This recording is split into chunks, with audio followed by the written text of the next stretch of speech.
So, Danian, how many times have you died? Well, I've been clinically dead 3 times, but I've had 4 experiences, what you would call near-death experiences.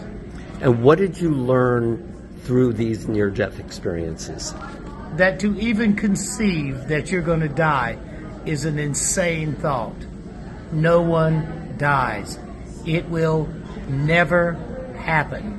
And after being a hospice volunteer for more than 45 years and being with more than 2,000 people going from this world to the next, I can tell you conclusively that you will never die.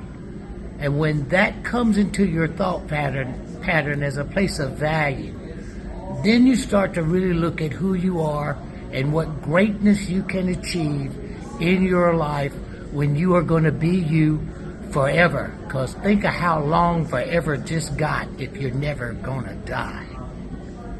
How sure are you of what you just said? I'll say it again. After being dead more than 4 times, or struck by lightning and dead for 28 minutes, open heart surgery, brain surgery, open heart surgery. Those are near-death experiences except for the lightning strike. And then after open heart surgery, I had to be resuscitated 3 times. That's dead. No pulse, no respiration, no EKG. And after dying with thousands of people and studying death for now more than 45 years, unequivocally, without question, you will never die. And why? You are a great, powerful, and mighty spiritual being with dignity, direction, and purpose.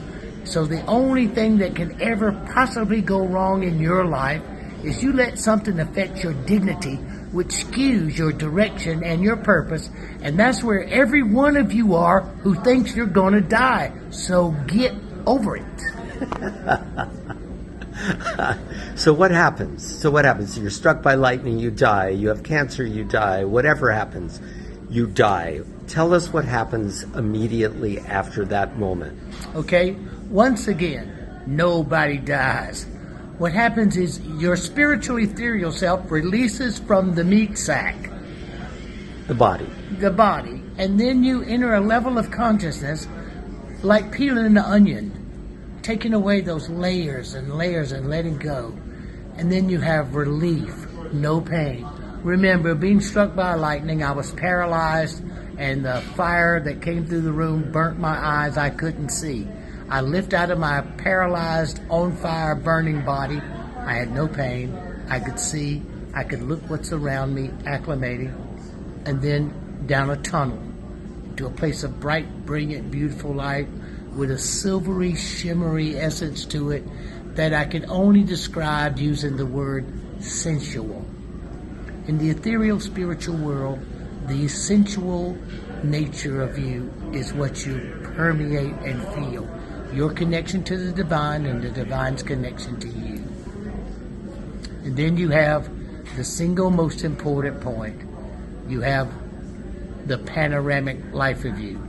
The near-death experience, everyone has a life of you, Book of Judgment, the Hall of Records, all of this. This exists. You see your entire life pass before you in a 360-degree panorama. Watch yourself from a second-person point of view as though you were your own best friend. So you see how silly you are. And there's just a best friend, so you're not being judged.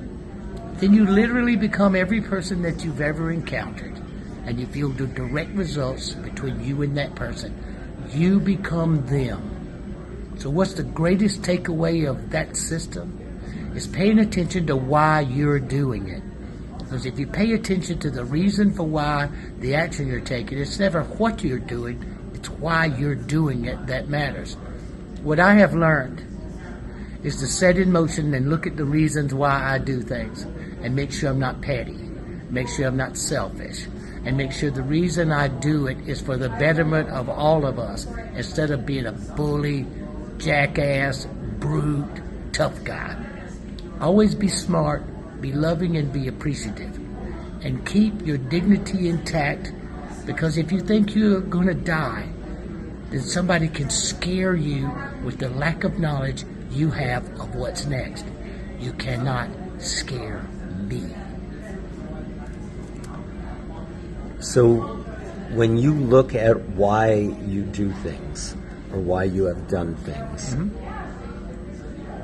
can you give us another example that people can relate to, that they can apply in their daily life? The most important thing about looking at how do you apply the panoramic life review to your daily life, think of this.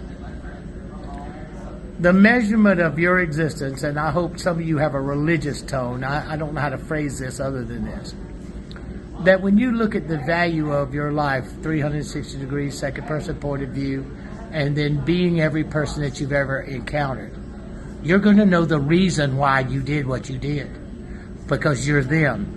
You could have just hurt their feelings because you were mad. Well, you're going to feel that anger. You're going to feel that hurt.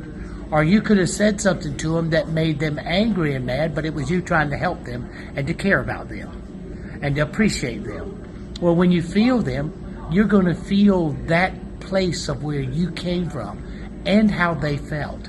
Always remember, it's never what, it's why.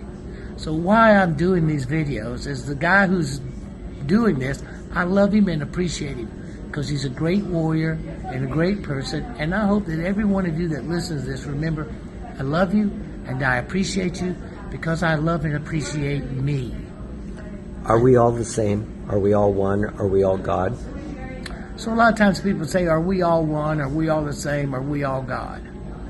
Well, what's the most important thing to remember about that is we in this particular form, in this particular dimension, this third dimensional reality, we are the golden ones. Everybody wants to be us. So all the aliens, extraterrestrials, interdimensional, Satan worshipers, all that, they all want to be us. They're all jealous and envy of us because we are the golden divine ones. Great, powerful, and mighty. Take time to look those three words up in the dictionary and apply them to who you truly are, a spiritual being with dignity, direction, and purpose. And remember, if you love and appreciate you because who you are, and I just said that, then the nature of being loved and appreciated is an automatic reflection of what I'm telling you to be the truth. Any last words? You're not afraid of dying, are you? Well, any last words? Am I afraid of dying? How could I be afraid of something that never happens? It will never happen. Never. Get over the fear complex. Get over it. It won't work once you take your last breath. And all that stuff you think's going to happen, pay attention to the near-death experience. Don't believe everything you hear people say. And remember, people are describing them in their own unique ways.